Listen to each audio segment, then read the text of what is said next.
Hi everybody, welcome back to another installment of an expert's guide to Path of Exile. So today we are finally going to take out the Act 2 boss up here, starting in the caverns.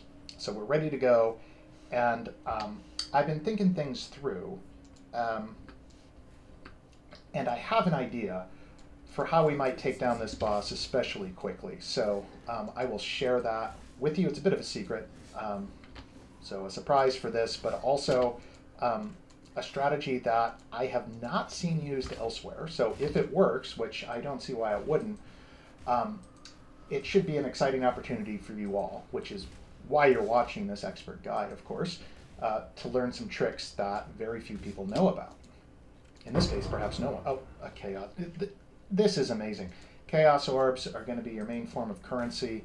You're going to get a lot of those in the end game, but they are very rare here early on. It's very exciting stuff. Okay, so our job here, working through yet another set of ruins from this long dead civilization. We're looking for some stairs, so we have to go up several floors. Yeah, a lot of times those stairs will be in one of the top corners, left or right. Let's see if we get lucky and find it over here. Yep, you can see the orange entrance indicator on the mini-map in the top right. Ancient pyramid, so that's where we're going to go. So if that sounds scary, prepare yourself because it's going to get worse. Okay, skeletons. Fair warning, there are skeletons in this game. Some people have a phobia, so I forgot to mention that earlier. Let's see, we'll go here, not in that way. If you like, you can press tab to put this map overlay on the main screen. I personally don't like it, but a lot of people do use it.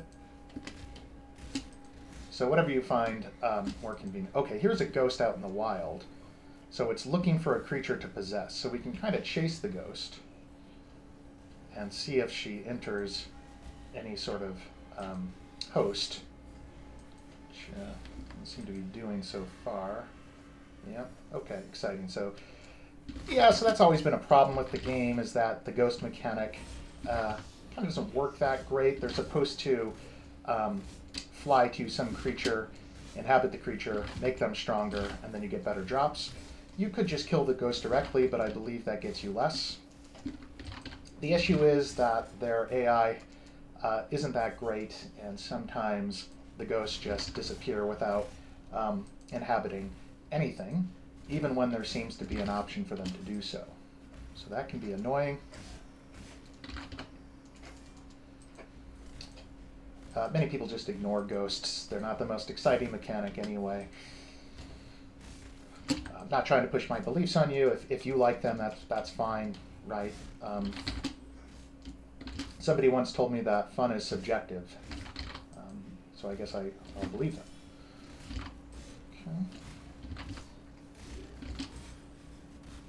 Okay. Now here's a business flask. That will give you some resistances when you pop it. Later in the game, you don't want to be using something like that. You want your resistances capped out from your gear as your main source. But early on, it's not bad to have one in reserve in case you run across a fight where, say, a boss is doing a particular kind of damage that you're dying to because you don't have high resistance. Instead of looking around for some item that fixes that resistance just for that one fight, you could maybe rely on the business flask and use that to get through the fight and then just carry on, right? So the normal enemies usually won't be too much of a problem when it comes to damaging you by specific types of damage, but the bosses tend to do more damage. So, okay, we've reached the pyramid apex. This is very exciting. So we're going to want to hit a portal scroll here in case we die. I'm going to level up my gems, which is always smart. And you can see we'll enter the main room here. I'd like to go out this way, but it's locked. I wonder what could open that. Oh, here's a crafting recipe. I've already unlocked it. So On your first playthrough, you'll find these throughout the world. They'll be indicated with an excited mark, typically. You can click on those and they'll give you certain crafting recipes. I already have them, but we'll talk later about how those work in your hideout. So there's a dark altar here. I wonder what will happen if we click upon that. First, I want to prepare for any fights that may occur. So you can remember, in my 3 link right now, I'm using 1 main skill and 2 support skills. So I have Cleave as my main active skill, and Melee Physical and Maim support that active skill, make it stronger. What you can also do, and this is what I thought up the other night, take out the support skills and use 3 active skills at once in that 3 link. So we have some lying around, I believe. We have Ancestral Protector. So that's 1. So I'm going to put that in there. So that's an active skill in the form of a totem. And we have Leap Slam, which is also an active skill gem. I don't have others. There are a bunch more that you could use, like Double Strike, for example, if we had a green socket in this piece of armor. But this will still work well, so I'm going to make sure. So I have my Leap Slam on my mouse 5 button. And I'm going to put my Ancestral Protector on T. So Leap Slam, Ancestral Protector, and Cleave. 3 active skill gems, all active at once. I'm going to try and take out the boss here in Act 2 and save the forest by using those active skill gems. So if my theory is correct, that should work. It should give us some massive DPS. Because again, remember, we have connected those 3 active skills in this linked piece of armor, right? So those links, you can see the little gold bonds between the red spaces. That means they're all linked and make each other more powerful. Whereas in my axe up here, you have 3 sockets, but they're not linked. So it wouldn't do anything to support our active skill gems if we threw them all in the axe. That's why we put them in the armor piece. Okay, so let's put it to the test. It's something called the Vol Oversoul. It's coming. I'm not sure where that is. So most of your playtime will be waiting for this guy to come out. So if you hear anyone bragging about hundreds or thousands of hours, remember 30% or so was this. All right, and there he is. Okay. Leap Slam, Leap Slam. You can see I'm hitting him for damage. I put down my totem. Oh, there he is again. All right, Cleave, Cleave, Cleave, Cleave. Okay, okay, hit me hard. Leap Slam again. All right. Health going down fast, so the strategy appears to be working. We cleave again. Okay, wow. That, again, nothing you can really do about that. We died to this massive slam that this stone robot creature does. That's enough to kill anyone. It's hard to avoid. You can get lucky. If we had been maybe leap slamming, we might have been able to sort of glitch out of the range, but it didn't happen. So no big deal. We just recover. We are right outside the boss area, so we're in pretty good shape. I'm going to put on my stance in Flesh and Stone. Oh. No, we don't need to kill those guys. All right. And I'm just going to go right back in before he can recover. And here we go. Leap Slam. Leap Slam, Leap Slam. Cleave a little bit. There are combos, but that's a little advanced. I don't want to get into that too much at this stage. All right, now he shoots these giant blue balls. One of the most difficult things is this guy teleports around. So that's one of his powers as an ancient robot. And lasers, of course. All right, so you just got to try and avoid those lasers. And if all else fails, remember Leap Slam.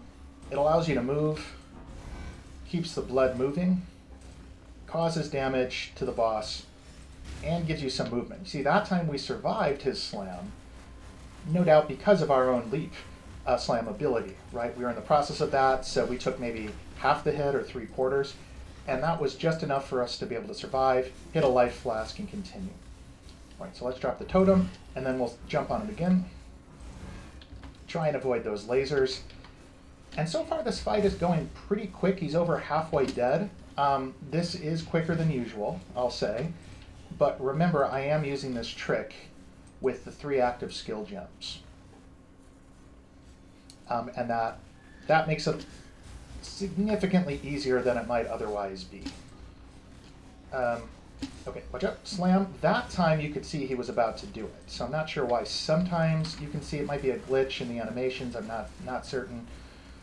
Those rocks may do damage. I'm not sure. You don't want to find out. It's not worth the risk, so I'm just going to avoid them.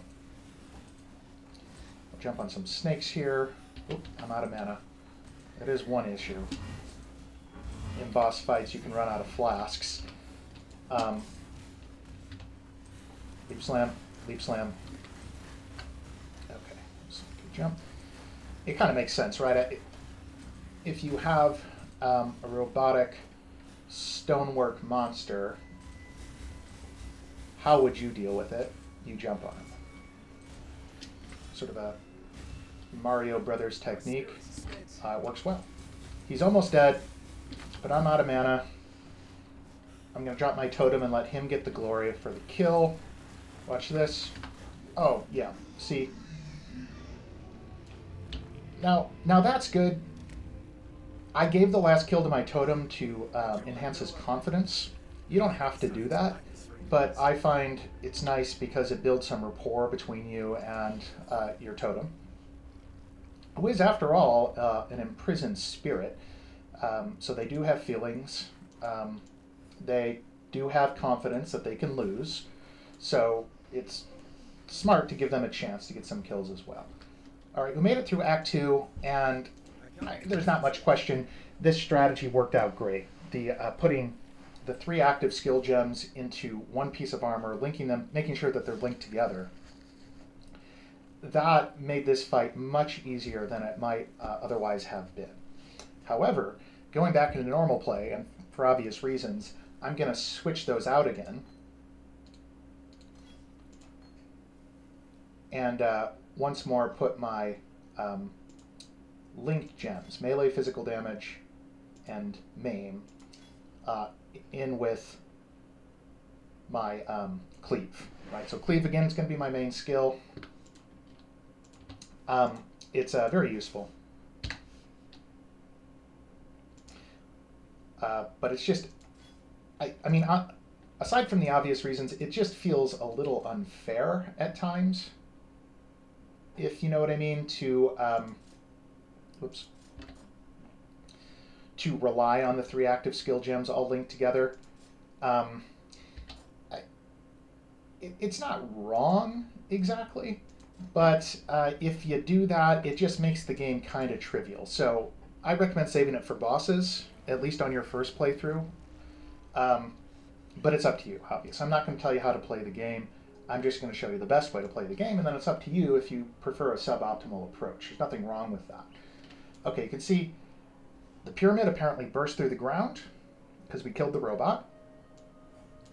It is now daytime, right? The eternal night was not so eternal after all. And we are now in the city of Sarn, which is quite a dangerous place, as we're going to see. It was caught up in the cataclysm from some years ago. Created a bunch of monsters, zombies, and such.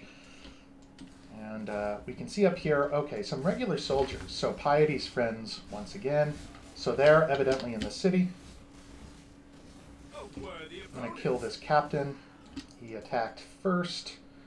We got the doublet. And make sure you talk to this person, Clarissa. She's ungrateful that you saved her, and she wants you to go save her boyfriend now, who was brought to a place called the crematorium. Not sure what happens there. You fight some insects. And we run ahead to the Sarn encampment. So this is going to be our town for Act 3.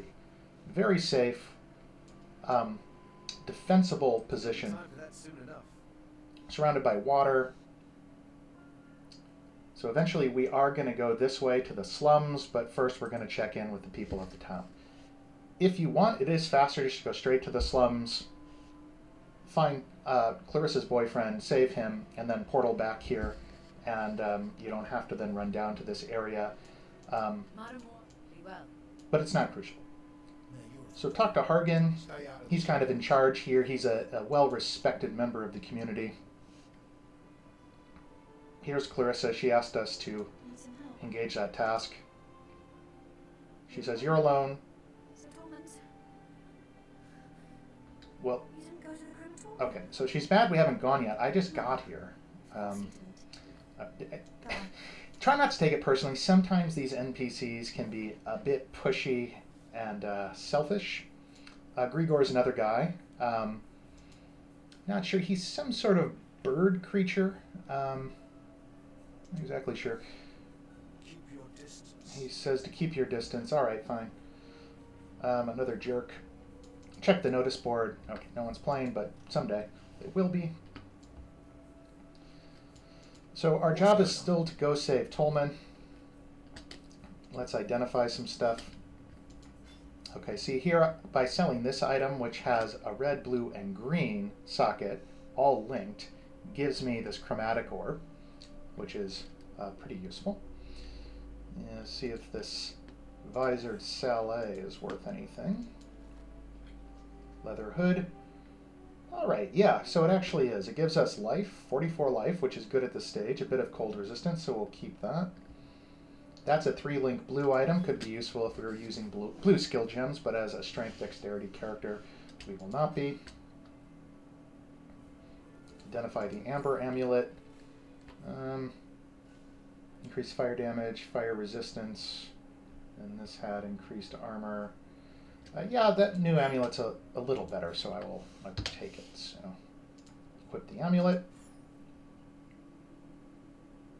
And we have a dexterity requirement for the gem. So we'll just take these out. They were just there for leveling purposes.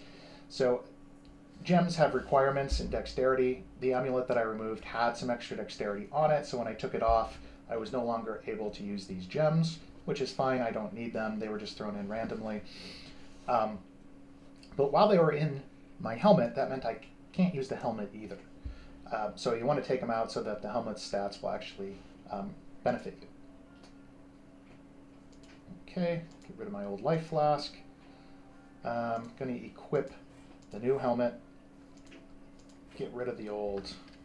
Still breathing, eh? And we're in pretty good shape here. Okay, so we have one skill gem, or skill point to spend. I'm going to continue working my way down to some of these nice shield nodes. But for now, we just have some travel. Yep, so that looks good. And let's see here. So let's move up this way. As you can see, we have something called the Ascendancy Plaque. I have already completed these, so you can see it opens the Aspirants Plaza. You will not have that yet on your first playthrough. We will come back to that later. Another thing you definitely want to do is you want to come up, once you reach Act 3, to the Sarn Arena. So this is a PvP area with other players, and it's not uncommon to see folks in here. They see the dead squids, evidence that some other players have come through. And you can fight people in here. So other players. And it is a fairly popular activity. Might be a slight off time at the moment. We're off peak hours. Okay, those are, never mind, that's my turtle and frog. And at the moment, there do not appear to be any other players in the arena. We'll just check the middle here to make sure. Oh, that's nice, you get a shrine. Okay, and it's empty now. We'll come back later. It's a good place to kind of hone your skills, gain some experience, get some practice, and just have fun, right? Get to know the other people playing the game. It's a great community, I've heard, but it didn't work out that time. No problem. We'll try later. I'm going to end this installment for now. It's a good spot. Next time we will search for Tolman, Clarissa's boyfriend. I'm sure he's fine, and we'll get him back to town safely, and then see what we can do in continuing our pursuit of. Not quite sure what we're doing, but we're going to try and finish the act. So that's our job. So I'll see you next time. Hope you learned a lot. Take care.